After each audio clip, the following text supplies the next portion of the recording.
مگر انشرا بہت چھوٹی ہے، میں کیسے اس پہ یہ ظلم کر دوں؟ نبیل نے کہا۔ کوئی نہیں چھوٹی، میری نند تو 15 سال کی عمر میں شادی ہوئی تھی اور تمہاری دادو کی تو اس سے بھی کم۔ کیا ہم پر ظلم ہوا ہے؟ ہم خوش نہیں رہے؟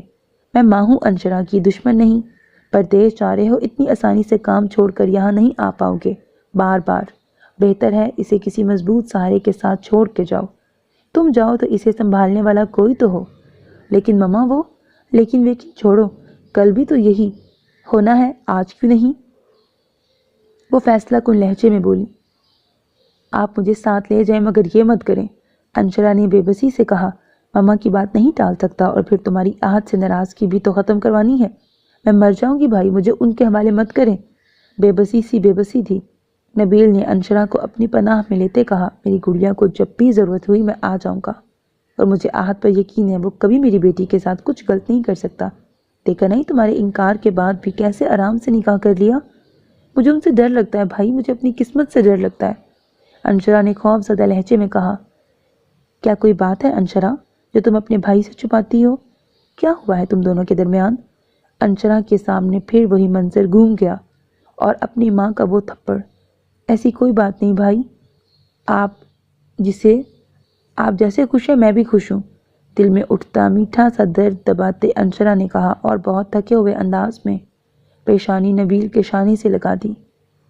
میرا پیارا بچہ، جب بھی ضرورت ہوئی مجھے اپنے قریب ہی پاؤ گی، انشرا کو پیار کرتے نبیل نے کہا۔ نبیل آتے ہوئے پھول والے کو آرڈر دے آئیے گا۔ یہ ثانیہ کی چوتھی کال اس نے دفتر میں ریسیو کی تھی اور فرما برداری جی اچھا کہہ دیا، اور ہاں اسے ڈیٹ بتا دیجیے گا، یہ نہ ہو کہ وہ انتظام نہ کر سکے۔ جی اور کچھ؟ نبیل نے تحمل سے پوچھا۔ نہیں بس آپ یہی کر دیں تو بہت ہے، کہہ کر کھٹاک سے فون رکھ دیا گیا۔ اس کے ٹھیک آدھے گھنٹے بعد نبیل کو ثانیہ کی کال پھر سے موصول ہوئی۔ جی حکم؟ وہاں فرما برداری کی انتہا تھی جسے محسوس کیے بنا کہا گیا۔ لائٹنگ والے کو اچھے سے گھر کا حدود اربا سمجھا دیجیے گا۔ جی کہہ دوں گا، اور کچھ؟ آپ سمجھ گئے نا میری بات؟ وہاں بہت فکر مندی سے پوچھا گیا۔ جی اچھے سے سمجھ گیا، اور کچھ؟ نہیں آپ یہی کر لیں تو بہت ہے، کہہ کر کھٹاک سے فون رکھ دیا گیا۔ نبیل نے مسکرا کر پین پکڑا اور لسٹ میں یہ بھی لکھ لیا۔ اس کے ٹھیک 1 گھنٹے بعد پھر نبیل کو کال موصول ہوئی۔ نبیل، کھانا 1 ڈش ہونا چاہیے، لوگ کھاتے کم ہیں پھینکتے زیادہ ہیں، مٹن کی کوئی ڈش کر لیجیے گا، چکن یا بیف 1 ڈش میں اچھا نہیں لگتا۔ پھر 15 منٹ بعد پھر کال ملا کے بتایا گیا کہ 1 ڈش کا مطلب یہ نہیں ہے کہ میٹھا نہیں بنانا، میٹھے میں فرنی یا آئس کریم کا آرڈر کر لیجیے گا۔ پھر 1 گھنٹے کے بعد کال ملانے پہ نبیل کا نمبر بند تھا۔ کتنے لاپرواہ ہے نبیل، ہماری انشرا کی شادی ہے اور ان کو فکر نہیں، میں اکیلی کہاں جاؤں؟ شہاب نے بے دلی سے ٹی وی آف کیا اور ماں سے بولا، آپ پاپا کو کام کرنے دیں گی تو وہ فری ہو کے شادی کا کام کریں گے نا؟ جیسے آپ ان کو فون پہ فون کر رہی ہیں ایسے وہ کوئی کام نہیں ٹھیک سے کر پائیں گے، نہ آفس کا نہ ہی شادی کا۔ وہ خفگی سے بولا۔ چپ پاپا کے چمچے، 2 لگاؤں گی کان کے نیچے، اتنے کام ہے کون کرے گا؟ وہ جلاتے ہوئے چلی گئی۔ شہاب نے اپنا سر پیٹ لیا۔ اف، ایک تو یہ لڑکیاں بھی نا، کام ان سے ٹھیک ہوتا نہیں، بس گھر میں جنگ کروا لو۔ صرف 2 چھٹیاں چاہیے؟ پرنسپل آفس میں بیٹھے سر جنید نے پوچھا۔ جی سر۔ ویسے خیریت تھی، کوئی پریشانی ہے کیا؟ پرنسپل کو اپلیکیشن پہ سائن کرتے دیکھ سر جنید نے پوچھا۔ وہ سر دراصل میری شادی ہے تو… انشرا کی بات پر سر جنید کو اچھو لگا۔ اتنی زیادہ چھٹیاں اپنی شادی پر؟ سر آج مائیوں ہے اور کل مہندی ہے، اور یہ رات کے فنکشن ہے، بلا جواز چھٹی نہیں کر سکتی۔ یہ 2 چھٹیاں اس لیے لی ہیں کیونکہ پارلر میں بہت وقت لگ جاتا ہے اور کوئی آنے بھی نہیں دے گا۔ انٹرسٹنگ، سر جنید نے متاثر کن لہجے میں کہا۔ سنو لڑکی، انشرا کو باہر نکلتے دیکھ سر جنید نے کہا، شرارت ان کی آنکھوں میں صاف ناچ رہی تھی۔ جی سر۔ اپنی دوست اور اس کے منگیتر کو نہیں بلایا؟ سر جنید کی بات پر پرنسپل سر مسکرائے۔ بلایا ہے نا، تاکہ میری دوست کی غلط فہمی دور ہو جائے۔ ہلکی سی ہنسی سے کہتے انشرا باہر چلی گئی۔ اپنے مہندی لگے ہاتھ اور چہرے پر پھیلا ابٹن دیکھتے انشرا کی آنکھ سے اشک بہنے لگے۔ آج جس بہادری کا مظاہرہ اس نے سب کے سامنے مسکرا کر کیا تھا یہ آسان نہ تھا۔ نہ چاہتے ہوئے بھی مسکرانا، ہنسنا اور آہت کے نام پر شرمانا یہ سب کرنا عجیب تھا۔ سلگتے احساسات کے ساتھ انشرا نے سر اپنے تکیے پر ٹکایا۔ مجھے انتظار ہے اپنی اس بربادی کا ماما جو میری قسمت میں لکھی گئی ہے۔ آپ نے ایک ایسے انسان کے لیے مجھ پہ ہاتھ اٹھایا تھا جو دوستی کے بھی لائق نہیں تھا۔ ایک بار بھی اپنی بیٹی سے انکار کی وجہ نہ پوچھی، ایک بار نہ سوچا انشرا نے ایسا کیوں کیا ہوگا۔ دیکھ لیجئے گا ماما، جب میں آہت کی بے رخی بے وفائی سے زخمی ہوئی واپس اس دہلیز پہ آئی تو سب سے زیادہ آپ ہی روئیں گی۔ بہت مبارک ہو، اللہ تمہارے نصیب اچھے کرے، اور ہمارے لیے بھی دعا کرنا، سر جنید نے انشرا اور آہت کے ساتھ بیٹھتے کہا۔ دوسری طرف ہینا بیٹھی مسکرا رہی تھی۔ میں نے کیا دعا کرنی ہے سر، آپ دونوں تو پہلے ہی منگنی شدہ ہیں۔ منگنی شدہ ہیں مگر محبت سے نابلد۔ تمہیں یہی دعا کرنی ہے لڑکی کہ ہینا کو اپنے منگیتر کی عزت کرنی آ جائے، اور یہ بھی کہ یہ مجھے سب کے سامنے اسٹوڈنٹ یا چھوٹی بچی نہ سمجھا کرے۔ منہ پھلائے ہینا نے کہا، کیا سمجھا کروں پھر؟ سر جنید نے ابرو اچکا کے پوچھا۔ کیا اعلان کروں؟ تم میری منگیتر ہو یا ماتھے پر تمہارے نام کا ٹیگ لگا لوں؟ اچھا آئیڈیا ہے، کر ہی نہ لیں آپ۔ خفگی سے کہتے ہینا انشرا کی طرف متوجہ ہوئی۔ یہ گفٹ میری طرف سے۔ میری نہیں، ہماری، سر جنید نے تصحیح کی۔ آپ کچھ نہیں لائے؟ ہینا نے حیرانگی سے پوچھا۔ جنید نے خالی ہاتھ سامنے پھیلائے۔ بہت شارٹ نوٹس پہ دعوت نامہ ملا ہے اور تم مجھ سے الگ تھوڑی ہو، بہت بے مروت ہیں آپ۔ ابا کے سب رشتہ دار نا، ہینا پھر سے شروع ہونے لگی۔ بس کر دو تم، دلہن کے ساتھ ایک عدد دلہا بھی ہے، اس سے تو کوئی بات کر لینے دو، ہر وقت پٹر پٹر کرتی رہتی ہو۔ بری طرح ہینا کو ڈانٹتے وہ آہت کی طرف متوجہ ہوا جو بہت تحمل سے ضبط کرتے بیٹھا تھا۔ کیا بہت خوش ہو؟ آج بھی انکار کر دیتی، مجھے تو یقین تھا آج بھی انکار کرو گی۔ آج سے تمہارے ساتھ کسی اور کی بھی خواہش پوری ہو جاتی، مگر تمہاری ہاں نے سب ملیا میٹ کر دیا ہوگا۔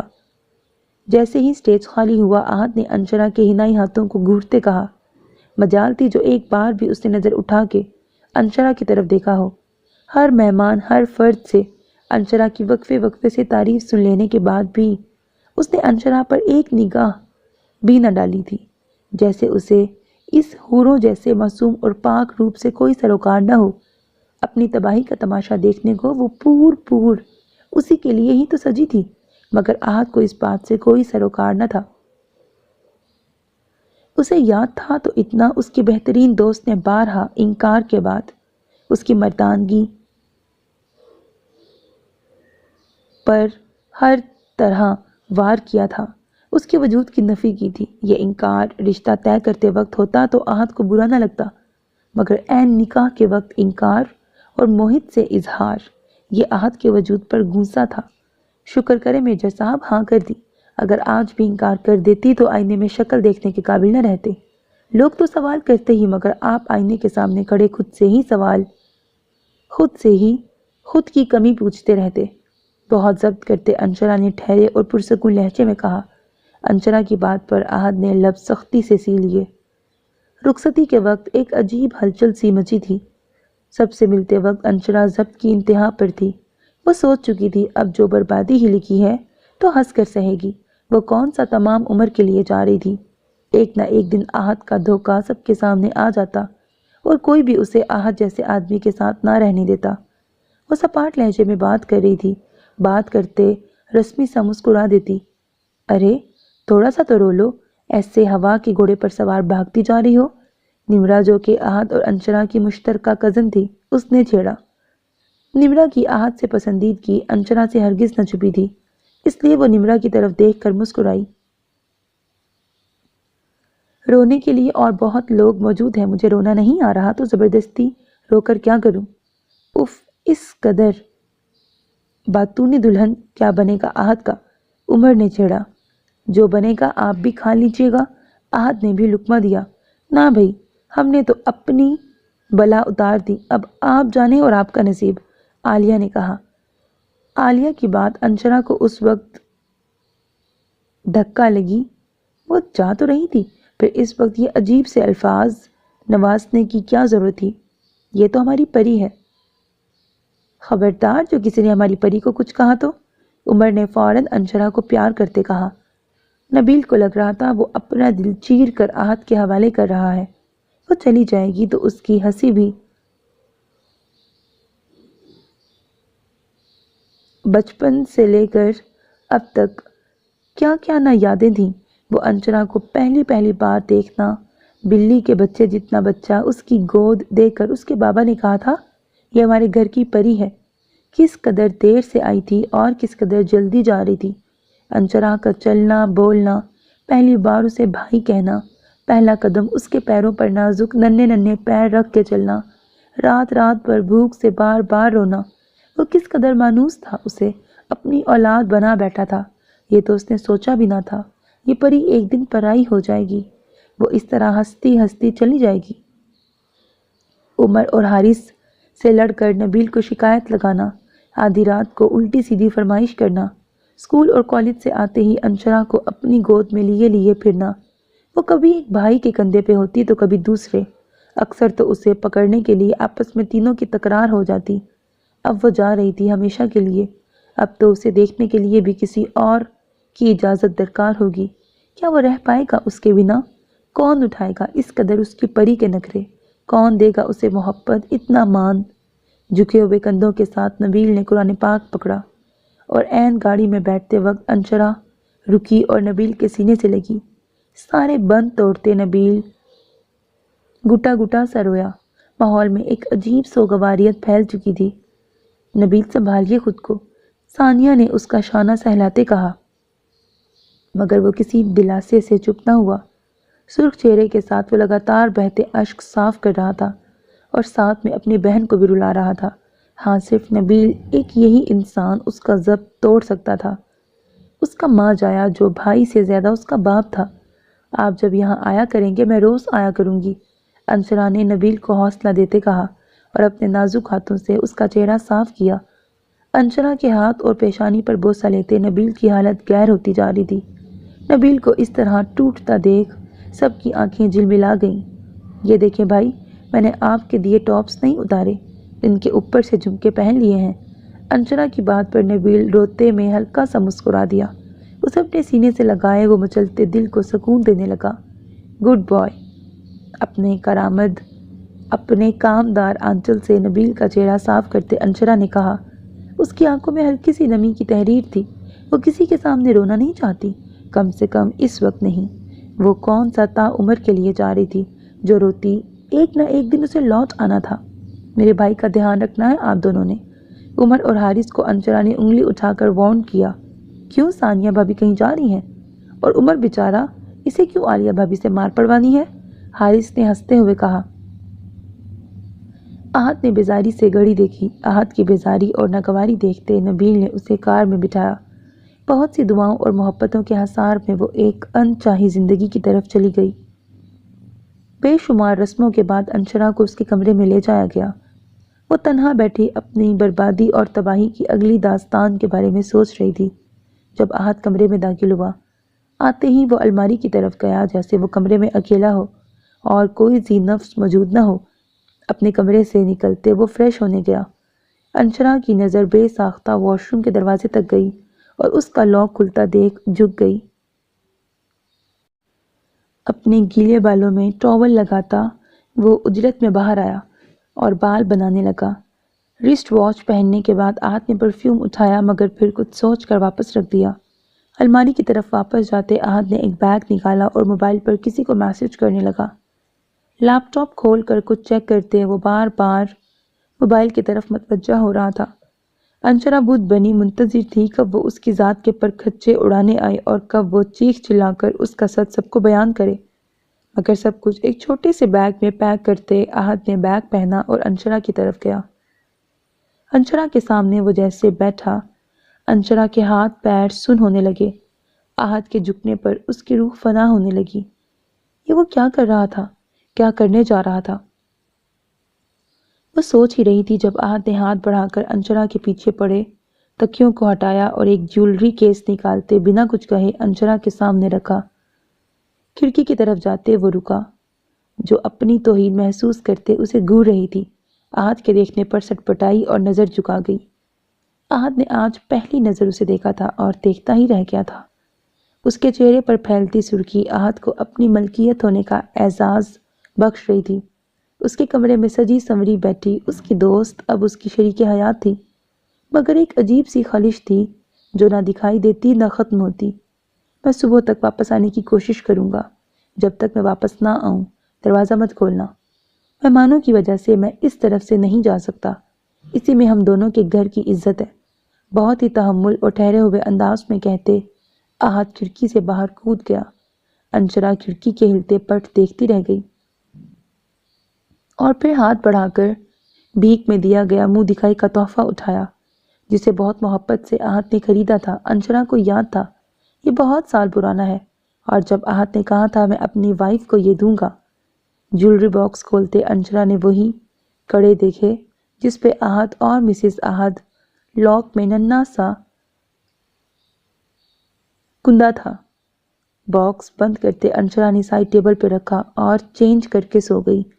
آج کی مشکل رات اتنی آسانی سے کٹ جائے گی یہ اس کے وہم و گمان میں بھی نہ تھا۔ صبح کے 7 بج رہے تھے، بمشکل رات کٹ جانے کی نوید ملتے نبیل کچن کی طرف گیا، مگر اس سے پہلے حارث اور عمر کھٹ پٹ کرتے موجود تھے۔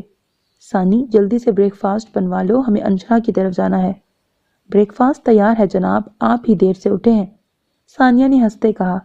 آپ کی طرح سب نے ہی جاگ کے رات گزاری ہے، اور صبح سے یہ دونوں میری ہیلپ کروا کر دنیا کا سب سے لذیذ بریک فاسٹ بنوا رہے ہیں۔ ویری نائس، میں بس 5 منٹ میں آیا۔ مسکراتے ہوئے نبیل اپنے کمرے کی طرف گئے۔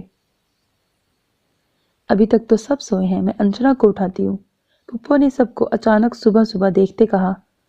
نبیل نے گھڑی کی طرف دیکھا جہاں گھڑی صبح کے 7:30 بجا رہی تھی۔ اب اتنا بھی جلدی نہیں آئے ہم؟ بنا شرمندہ ہوئے نبیل نے حارث کا لٹکا چہرہ دیکھتے کہا۔ ہلکی سی دستک کی آواز پر انشرا کی آنکھ کھلی۔ پھپھو کی آواز پہچانتے اسے یاد آیا وہ کہاں ہے اور کیوں ہے۔ ساتھ ہی گزری رات احد کی دی گئی ہدایت یاد آئی۔ گھڑی دیکھنے کے بعد اپنے پہلو پہ بے سدھ سوتے احد کی طرف دیکھ کر وہ چونکی اور آہستگی سے اٹھ کر دروازہ کھولا۔ ایم سوری بیٹا، مگر وہ تمہارے بھائی آئے ہیں، میرا خیال ہے رات بھر وہ سوئے نہیں، احد کو بھی اٹھا دو۔ بینا نے ہلکی سی روشنی میں اوندھے سوئے ہوئے احد کو پیار سے دیکھتے کہا۔ انشرا کی پیشانی چومتی وہ جانے لگی جب وہ بولی، میں بھائی سے مل لیتی ہوں۔ کہتے ہوئے انشرا باہر آنے لگی۔ پھپھو نے روک دیا۔ بیٹا، اکیلے جاؤ گی تو تمہارے بھائی کیا سوچیں گے؟ احد کو اٹھا دو اور اچھے سے تیار ہو کے آنا۔ انشرا کا گال تپتپاتے وہ نرمی سے بولی۔ جی اچھا پھپھو، انشرا نے سعادت مندی سے کہا۔ جلدی آنا، سب رات جاگتے رہے ہیں، سبھی کی آنکھیں سرخ ہیں، پھپھو ہنستے ہوئے بتانے لگیں، پھر دعائیں دیتی چلی گئیں۔ دروازہ بند کرتے انشرا نے گہرا سانس لیا۔ یہ کب آئے اور سونے کے لیے یہی جگہ ملی تھی؟ احد کو گھورتے وہ اپنے لیے ڈریس منتخب کرنے لگی۔ ولیمے کی شاندار تقریب کے بعد سب لوگ احد کے گھر تھے۔ کچھ ہی دیر تک نبیل اور ثانیہ چلے جاتے انشرا کا دل عجیب بجھا بجھا سا تھا۔ میری گڑیا کا دھیان رکھنا احد، میں نے بہت پیار اور محبت سے انشرا کو پالا ہے، بالکل ایک تتلی کی طرح جس کے رنگوں کو نہ میں نے خراب ہونے دیا ہے، نہ کسی بھنورے کو اس کی اور دیکھنے دیا ہے۔ اب یہ تمہارے پاس ہے تو اس کا خیال رکھنا۔ میں نے اپنی بہن یا بیٹی تمہیں نہیں دی، ہم نے اپنے دل کو چیر کر اس کا سب سے قیمتی حصہ تمہیں دیا ہے۔ ایئرپورٹ کے لیے نکلتے نبیل نے احد سے کہا۔ انشرا تو سسک اٹھی۔ بھائی، مجھ سے نہیں رہا جائے گا، انشرا نے کس قدر بے بسی سے کہا۔ مجھے ایسا لگتا ہے میرا بھائی نہیں، میری خوش بختی مجھ سے دور جا رہی ہے۔ کسی خوف کے احساس سے انشرا نے کہا۔ خوش پگلی، خوش بخت تو میری گڑیا خود ہے۔ ہم ہر روز بات کریں گے اور جب بھی ہو میں ملنے آیا کروں گا۔ سارا پیار بھائی کے لیے ہے اور میرے لیے کیا ہے؟ ثانیہ نے اس کا دھیان بٹانے کو کہا۔ آپ جیسی بھابھی تو کسی کی بھی نہیں ہوتی ثانی بھابھی، آپ میری سب سے اچھی دوست ہیں، سب سے پیاری بھابھی، میں آپ کو بہت مس کروں گی، مجھے پری اور شہاب بھی بہت یاد آئیں گے، انشرا نے روحانسی آواز میں کہا۔ آنسو تھے کہ تھمنے کا نام ہی نہیں لے رہے تھے۔ نبیل، وقت کم ہے بیٹے، خیریت سے جاؤ، انشرا اب اکیلی نہیں، ماشاءاللہ سے بہت مضبوط سہارا ہے اس کے ساتھ۔ مسز جبران نے پیار سے احد کو دیکھتے کہا، جو پاکٹس میں ہاتھ ڈالے خاموش تماشائی بنا تھا۔ یس، آپ بے فکر ہو کے جائیں، انشرا میری ذمہ داری ہے اور میں اسے فراموش نہیں کر سکتا۔ نبیل اور ثانیہ ایک بار پھر سب سے ملے اور گاڑی میں بیٹھنے لگے۔ انشرا اس طرح گری جیسے اب کبھی نہ اٹھے گی۔ نبیل اسی وقت گاڑی سے اترا۔ کم آن نبیل بھائی، آپ جانتے ہیں یہ اسی طرح کرے گی، میں سنبھال لوں گا، آپ جائیں۔ احد کے حوصلہ دینے پر نبیل واپس بیٹھ گیا۔ دل بے چین سا تھا۔ ایک دفعہ پھر پلٹ کر نبیل نے آنکھ بھر کر اپنی نازک سی گڑیا کو دیکھا اور بیٹھ گیا۔ عمر، حارث، مسز جبران، پھپھو، موہد سب ساتھ جا رہے تھے، ماں سوائے احد اور انشرا کے۔ ایئرپورٹ پر انشرا کو لے جا کر کوئی آزمائش نبیل اپنے لیے کھڑی نہیں کر سکتا تھا۔ وہ اس وقت بکھرتی تو اسے چھوڑ کر جانے کی ہمت وہ نہیں لا سکتا تھا۔ کچھ دیر پہلے جہاں نبیل کھڑا تھا وہاں زمین پر مٹی ہاتھ میں لیتے انشرا اس طرح روئی کہ گھونسلوں میں چھپے پرندے بھی سہم اٹھے۔ احد جو اسے چھوڑ کر اندر جا رہا تھا فوراً انشرا کے پاس دو زانوں بیٹھا۔ انشرا اٹھو، کسی کے جانے کے بعد یوں نہیں روتے، بدشگنی ہوتی ہے، سنبھالو خود کو۔ نبیل بھائی ہمیشہ کے لیے نہیں گئے، چند سال کا کانٹریکٹ ہے، ختم ہوگا تو آ جائیں گے۔ اسے ٹوٹتا بکھرتا دیکھ وہ پہلے والا احد بن چکا تھا جو اس کا دوست تھا، اس کا ہم نوا تھا۔ مجھے چھوڑ دیں، مجھے نہیں رہنا یہاں، میں نہیں رہ سکتی، وہ میرا سب کچھ ہے۔ انشرا نے اپنا آپ چھڑوایا۔ بس کر دو انشرا، اب تم چھوٹی بچی تو نہیں ہو، احد اسے سمجھانا چاہتا تھا۔ اس سے پہلے ہی انشرا نے اپنے حواس کھو دیے۔ انشرا اٹھو، آنکھیں کھولو یار، دیکھو۔ احد نے گھبرا کر اس کے ہاتھ پیر مسلے۔ انشرا کو وہاں سے اٹھاتے احد روم تک لے گیا اور ڈاکٹر کو کال کی۔ ان سب میں احد کے ہاتھ پیر جس طرح پھولے یہ وہی جانتا تھا۔ اپنی بے رخی کے باوجود وہ اس کے دل کے کس مقام پہ ہے، وہ خود حیران اور ششدر سا رہ گیا تھا۔ کیا یہ نکاح کا اثر تھا یا کوئی دل میں چھپی پہلی چنگاری جو اب انشرا کو کچھ ہو جانے کے خیال سے اٹھی تھی؟ جو لڑکی اس کی دوست ہو کر اظہار محبت تو اس سے کرے مگر نکاح کی خواہش اس کے بھائی سے رکھے، پھر زبردستی اسے نکاح کے بندھن میں باندھ دیا جائے اور بار بار اسے جتاتی بھی رہے کہ وہ انچاہا ساتھ ہے، تو کیا ایسی لڑکی کے لیے یہ فیلنگز بدلنا معجزہ ہے یا پھر زیادتی؟ وہ خود کو مظلوم تصور کرنے لگا۔ جو بھی تھا، احد یہ سوچ کر مسکرایا، وہ اس کی ہے اور اس کی دسترس میں ہے، وہ اگر چاہے تو اسے آسانی سے پا سکتا ہے۔ یہ بہت زیادہ سٹریس کے زیر اثر ہیں، بی پی بہت ہائی ہے، آپ کو اللہ کا شکر ادا کرنا چاہیے کہ اب یہ ٹھیک ہیں۔ ان کو برین ہیمریج بھی ہو سکتا تھا۔ آئی تھنک یہ کسی قسم کا ٹارچر برداشت کر رہی ہیں، بہت چھوٹی ہیں اور کم عمر ہیں اور ماشاءاللہ سے دلہن کے لباس میں ہیں، پھر بھی ایسا کچھ ہوا ہے جس کو ان کا دل اور دماغ ماننے سے انکاری ہے۔ از شی یور وائف نا؟ ڈاکٹر نے تقریری انداز میں معائنہ کرنے کے بعد کہا۔ جی، احد نے اسبات میں سر ہلاتے جواب دیا۔ آپ ان کی ٹینشن ریلیو کرنے کی کوشش کریں، انہیں بہت محبت، بھرپور توجہ اور خوراک کی ضرورت ہے، ان کی ڈائٹ بھی بہت خراب لگ رہی ہے۔ ڈاکٹر نے انشرا کے کمزور سراپے کو دیکھتے کہا اور میڈیسن لکھ کر دی۔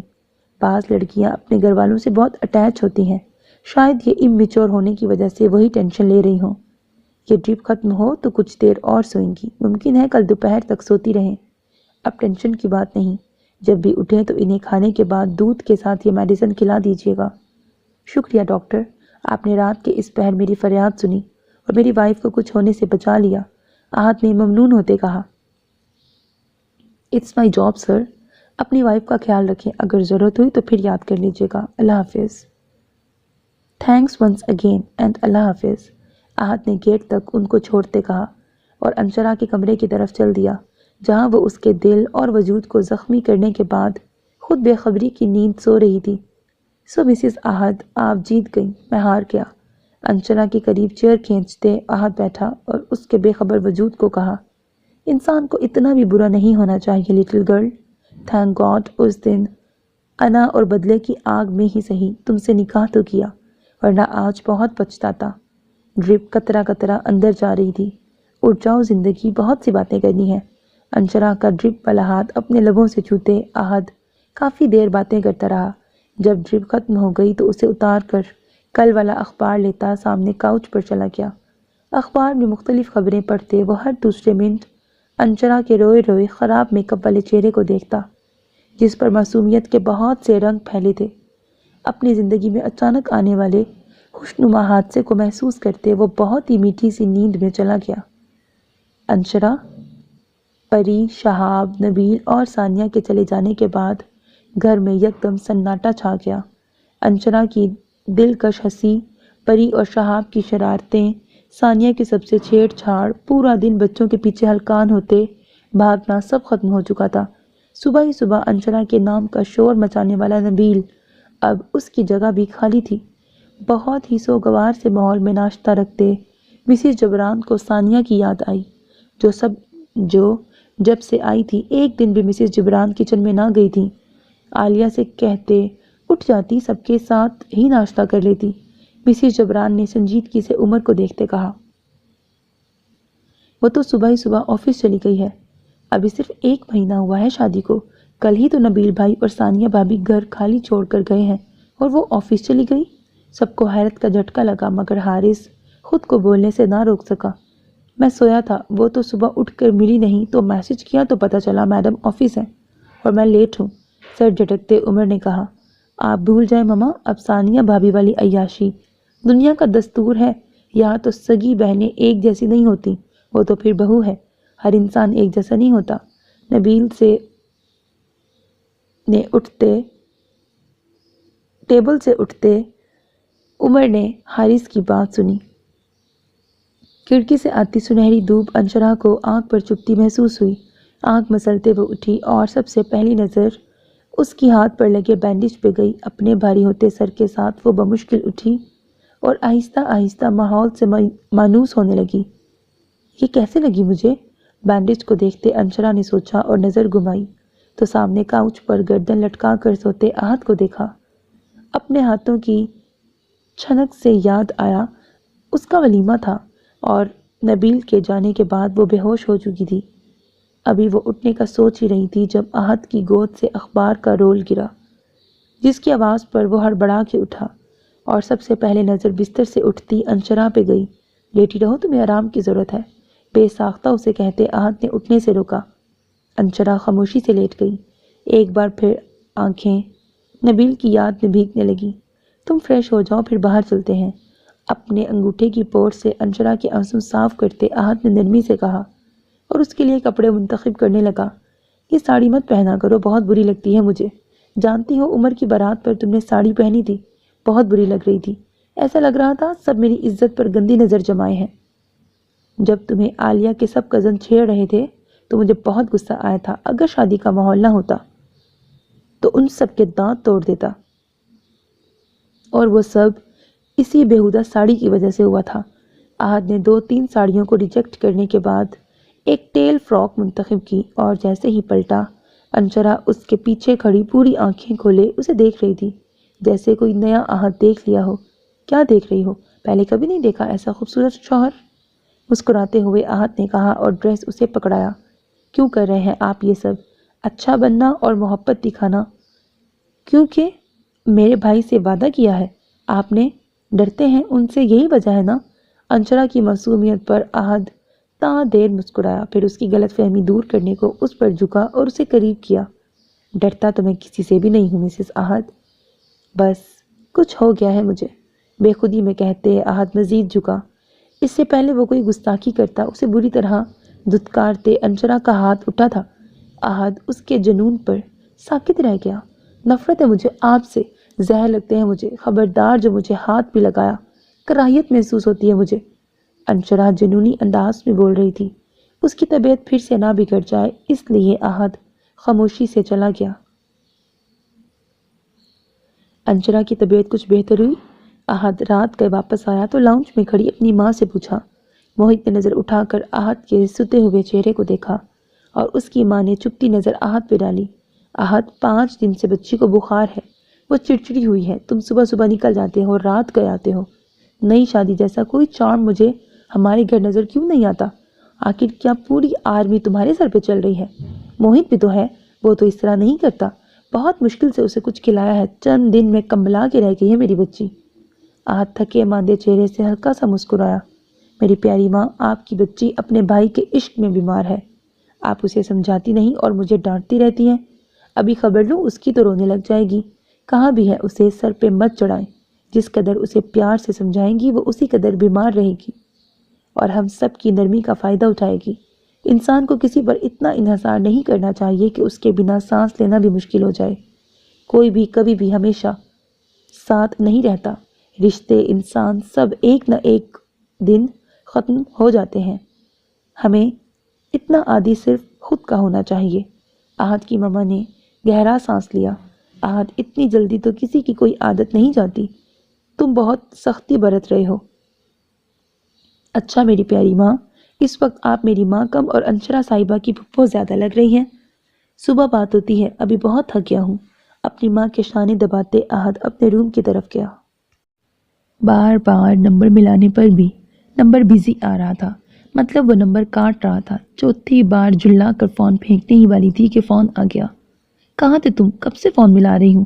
اگر تمہیں میری پرواہ نہیں اور کہنا چاہتے ہو کہ میں بھاڑ میں جاؤں تو کہہ دو، میں کچھ کھا کے مر جاتی ہوں یا کسی ٹرک کے نیچے آ جاتی ہوں۔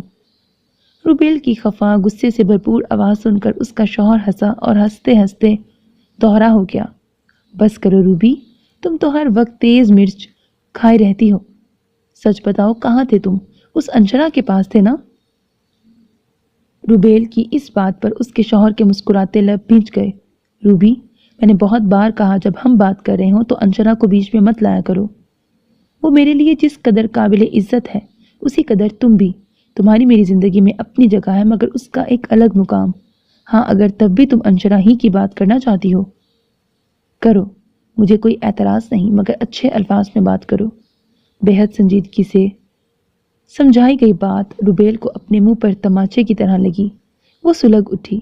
اگلی بات اس سے بھی غیر متوقع تھی۔ تم مجھے اپنی ماں سے کب ملوا رہے ہو؟ کب بتا رہے ہو انہیں کہ ان کی ایک پوتی بھی ہے؟ Excuse me? اس کے شوہر نے چونک کر پوچھا۔ تمہارے اور میرے درمیان کب یہ بات ہوئی تھی کہ میں تمہیں اپنی ماں سے ملواؤں گا؟ تم شاید بھول رہی ہو، تم نے یہ نکاح خود خفیہ رکھا تھا، اور اب اتنے سال تمہارے ساتھ گزارنے کے بعد میں اپنے گھر والوں کو یہ دھچکا دے دوں؟ یہ ان کے ساتھ بالکل ناانصافی ہوگی۔ اس وقت میں نے تمہیں کہا تھا انشرا سے پہلے اس گھر کی بہو کوئی نہیں بن سکتی، تو تم نے اس نکاح کو خفیہ رکھا۔ اب اس بات کا کیا مطلب ہے؟ میں کچھ نہیں جانتی، مجھے تمہارے گھر میں وہی درجہ چاہیے جو اس انشرا کا ہے، ورنہ تم دیکھنا میں کیا کرتی۔ دھمکاتے ہوئے روبیل نے فون بے حد غصے میں دور اچھال دیا تھا۔ اپنا خیال کیوں نہیں رکھتی میری گڑیا؟ نبیل نے پریشانی سے اس کا مرجھایا چہرہ دیکھتے پوچھا۔ اب تم صرف میری گڑیا تھوڑی رہی ہو میری لاڈو، پر اب بہت سی ذمہ داریاں ہیں، احد کی اور فائنل ایگزامز کی۔ تمہارا اے لیول ہو جائے تو کسی اچھے سے سبجیکٹ میں گریجویشن کرنا، مجھے نہیں پڑھنا۔ لیپ ٹاپ کی اسکرین کو دیکھتے انشرا نے خفگی سے کہا۔ نبیل کے سامنے اپنے نہ رکنے والے آنسو بمشکل قابو کیے تھے۔ ایسے نہیں پڑھنا؟ میری بے عزتی کرواؤ گی، لوگ کیا کہیں گے؟ نبیل جبران کی اکلوتی بہن ان پڑھ ہے، مجھے بچی سمجھ کے مت سمجھائیں بھائی، بس ابھی میرا دل نہیں کرتا جانے کو۔ تم مجھے ستا رہی ہو، ایسے کرو گی تو میں اس پروموشن کو چھوڑ کر آ جاؤں گا۔ دروازہ واہ ہونے کی آواز پر انشرا نے دروازے کی طرف دیکھا۔ احد کو اندر آتا دیکھ اس کی پیشانی پر تفکر کی لکیریں پھیل گئیں۔ احد آ گیا کیا؟ نبیل نے اسے اپنی طرف متوجہ نہ دیکھ کر کہا۔ جی، انشرا نے جرم کا اعتراف کرنے والے انداز میں کہا۔ بات کروانا میری؟ نبیل کی بات پر انشرا نے لیپ ٹاپ گود سے اٹھا کر سائڈ پہ رکھا اور خود دوسری طرف ہو گئی۔ کافی دیر نبیل سے بات کرنے کے بعد احد کو جب لگا نبیل کچھ کہنا چاہتا ہے اور انشرا کی موجودگی کی وجہ سے کہہ نہیں پا رہا، تو احد نے مسکراہٹ چہرے پر لاتے انشرا کی طرف دیکھا۔ یہ مسکراہٹ نبیل کو دکھانے کے لیے تھی، ورنہ اس دن کے تھپڑ کے بعد احد اس کی طرف دیکھنے سے بھی گریز کرتا تھا۔ اسے محبت میں بھی یہ بے رخی گوارا نہ تھی۔ جانا، ایک کپ چائے ملے گی؟ بمشکل خود کو کچھ کہنے سے روک کر انشرا کمرے سے نکل گئی۔ جسم بخار سے ٹوٹ رہا تھا۔ احد کو تو احساس تک نہیں، مگر نبیل کے سامنے وہ خوشی والی شادی شدہ زندگی کا ڈرامہ ہی دکھانا چاہتی تھی۔ پردیس میں بیٹھا اس کا ماں جایا جس کی جان ہی انشرا میں تھی، وہ کیسے اسے ذہنی اذیت دیتی کہ وہ سب چھوڑ کر واپس آ جائے۔ اسے بھنک بھی پڑ جاتی کہ وہ کس فراق میں جل رہی ہے تو وہ احد کی دنیا تہس نہس کر دیتا۔ یہی سوچتے وہ کچن کی طرف چلی گئی۔ آپ کچھ کہنا چاہتے ہیں؟ انشرا کے نکلتے احد نے پوچھا۔ نبیل اس کی سمجھداری پر ہلکا سا مسکرایا، پھر لفظوں کا چناؤ کرتا بولا، احد مجھے تمہیں کہنے کی ضرورت تو نہیں، تم بہت سمجھدار ہو اور جانتے ہو انشرا کو میں نے کس ناز سے پالا ہے۔ وہ میرے لیے میری بیٹی ہے، میرے وجود کا حصہ ہے۔ میں نے اسے ہر خوشی دی، اس کی ہر خواہش پوری کی، پھر بھی آج جانے کیوں لگا کہیں کوئی کمی رہ گئی ہے۔ میں اسے حالات کا مقابلہ کرنا نہیں سکھا سکا۔ وہ آج ضد کر رہی تھی، وہ اب پڑے گی نہیں۔ شاید اس کا دل اٹھ چکا ہے، یا پھر وہ تمہیں اور تمہارے گھر کو وقت دینا چاہتی ہے، مگر میں چاہتا ہوں انشرا کی پڑھائی نہ رکے، وہ کسی بھی طرح اپنی پڑھائی مکمل کر لے، اور مجھے اس سب میں تمہارا ساتھ چاہیے۔ آپ کو یہ سب کہنے کی ضرورت تھی؟ آہت کا لہجہ کچھ روٹھا روٹھا، کچھ خفا خفا سا تھا۔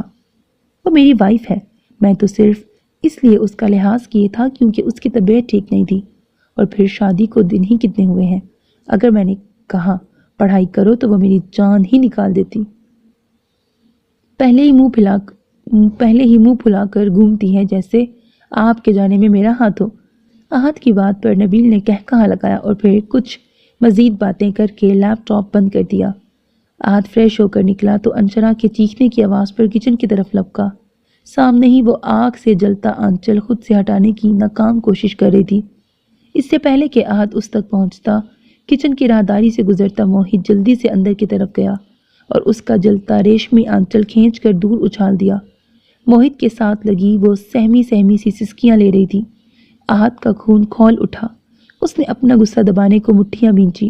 وہ بھول چکا تھا چند سیکنڈ پہلے اس کی زندگی آگ کی لپٹوں میں جل جاتی اگر جو موہت اس کے جلتے آنچل سے اپنے مضبوط ہاتھ نہ جلاتا۔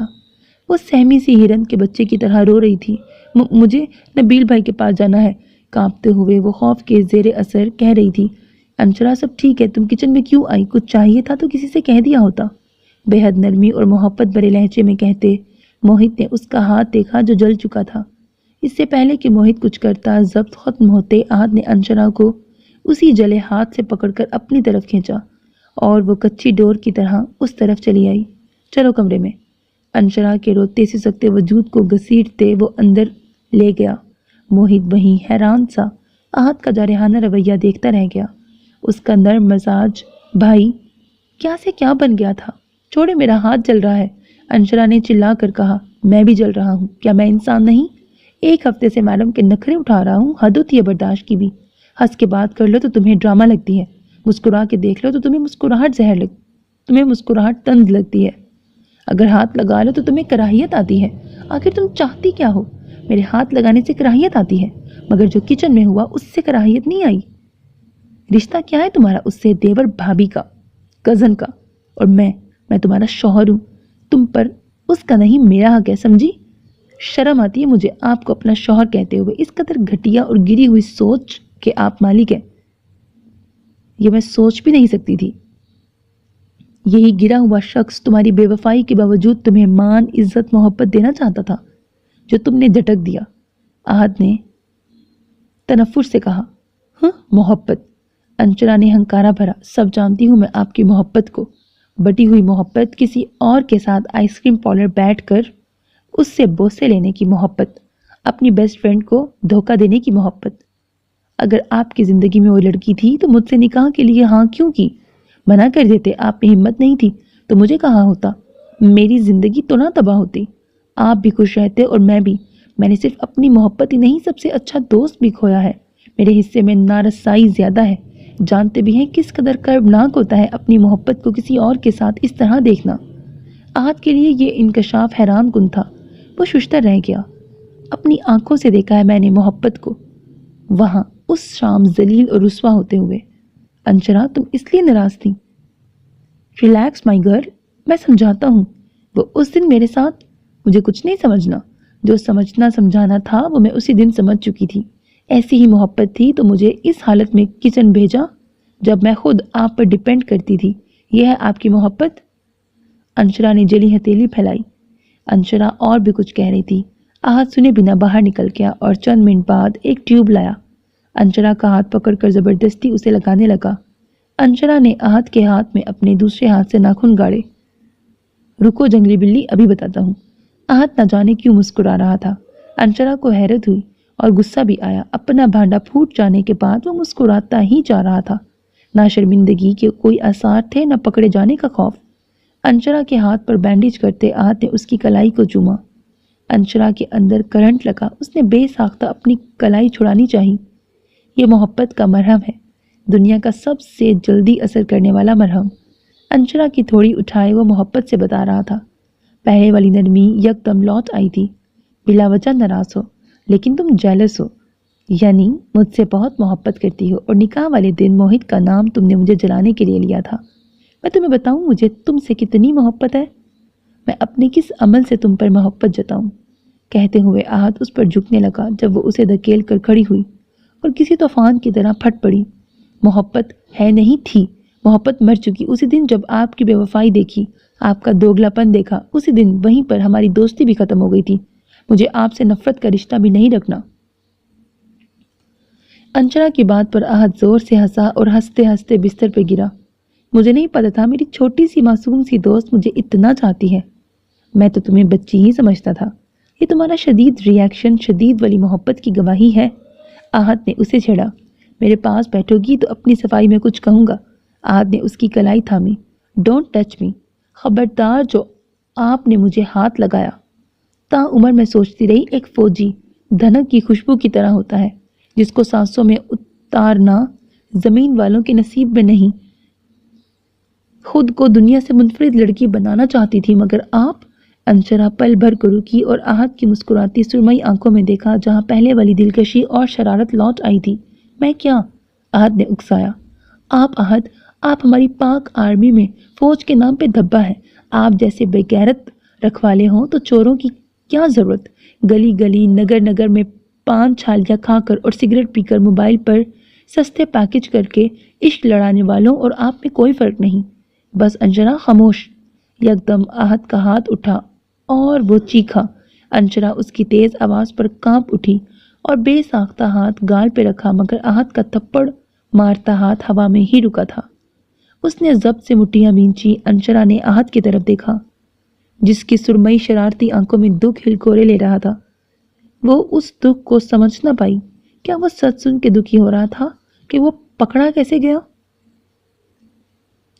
سب کچھ سننے کو تیار ہوں، مگر میری عقیدت پر حرف مت اٹھانا۔ انشرا، میں نے آج تک اپنے ملک کے لیے جو بھی کیا بہت خلوص اور بے لوث محبت میں کیا۔ آہت پلٹا اور باہر جانے لگا۔ دروازہ کھولا تو باہر پپو اور موہت کھڑے تھے۔ آہت کی خوبصورت آنکھیں جھکی تھیں۔ میں نے بہت کوشش کی مما، مگر میں اس قابل ہی نہیں کہ میری وائف مجھ سے میری چند لفظی صفائی ہی مانگ لے۔ جو بھی دیکھا اس کا فیصلہ اور سزا وہ منتخب کر چکی ہے۔ بہتر یہی ہے کہ وہ میرے بنا ہی رہے۔ آہت، تم بتاؤ کون تھی وہ لڑکی؟ مجھے موہت نے بتا دیا تھا، اور آج انشرا کی باتیں سن کر مجھے دکھ ہو رہا ہے۔ کاش میں تم سے پہلے ہی پوچھ لیتی تو آج یہ سب نہ ہوتا۔ مجھے کوئی صفائی نہیں دینی، مجھے اس وقت جانے دیں پلیز، آہت نے التجائیہ لہجے میں کہا۔ کوئی صفائی ہوگی تو دیں گے، یہ صرف اس وقت یہاں سے جا کر سچے ہونا چاہتے ہیں۔ انشرا پھنکاری، غصے اور بخار سے اس کی رنگت سرخ ہو چکی تھی، جسم سے آگ کی تپش نکل رہی تھی۔ چند دن میں وہ بے حال ہو چکی تھی۔ آہت نے چند منٹ ماں اور بیوی کی بے یقین آنکھوں میں دیکھا اور کمرے میں پلٹا۔ اپنے لاکر کو کھول کر آہت نے چند تصویریں بستر پہ اچھالیں اور چپتی ہوئی نظر سے موہت کو دیکھا۔ تم جانتے ہو نا میں چائلڈ ابیوز پہ کام کر رہا ہوں؟ موہت نے اسبات میں سر ہلایا۔ یہ لڑکی چائلڈ ابیوز گینگ کی ممبر ہے۔ بھولی بھالی چھوٹی چھوٹی معصوم بچیوں کو برگلا کر انہیں ایکسپورٹ کرتی ہے۔ یہ لڑکی پچھلے 6 مہینے سے میری گرل فرینڈ ہے۔ مطلب اسے ایسا لگتا ہے کہ وہ میری گرل فرینڈ ہے، مگر اصل میں مجھے آرڈر ہے اس پر 24 گھنٹے چیک رکھنے کا۔ مجھے اکثر اس سے ملنا پڑتا ہے اور میں اسے اسی کے کسی عمل سے روک کر شک میں مبتلا نہیں کرنا چاہتا کہ اس سے میرا تعلق مطلبی ہے۔ آپ کی بھتیجی نے مما ایک بار مجھے صفائی کا موقع نہیں دیا۔ کیا اس نے دیکھا میں نے اس کا ہاتھ پکڑا تھا؟ کیا وہ میری گرفت میں تھی؟ نہیں مما، بلکہ میرا ہاتھ اس لڑکی کی گرفت میں تھا۔ ان دونوں سچویشنز میں بہت فرق ہے مما، کسی کا ہاتھ پکڑنا یا کوئی آپ کا ہاتھ پکڑے۔ مجھے دکھ تو صرف اس بات کا ہے میرا ایک بار بھی اعتبار نہیں کیا گیا، محبت نہ صحیح دوستی کے تعلق سے ہی۔ یہ مجھ سے لڑ لیتی، جھگڑتی، میرے اس عمل کی وضاحت مانگتی، مگر یہ۔ آہت نے پلٹ کر زرد ہوتی انشرا کی طرف دیکھا۔ یہ تو مجھے اپنی زندگی سے ہی نکالنے والی تھی۔ میں کیا گلا کروں؟ میری اپنی ماں اور بھائی نے مجھ سے وضاحت نہ مانگی تو باقی کیا رہ جاتا ہے؟ مجھے صرف اس بات کا دکھ ہے کہ میں آپ میں سے کسی کی محبت اور اعتبار کے قابل نہ تھا۔ کیا میں اس قدر ناقابل اعتبار تھا؟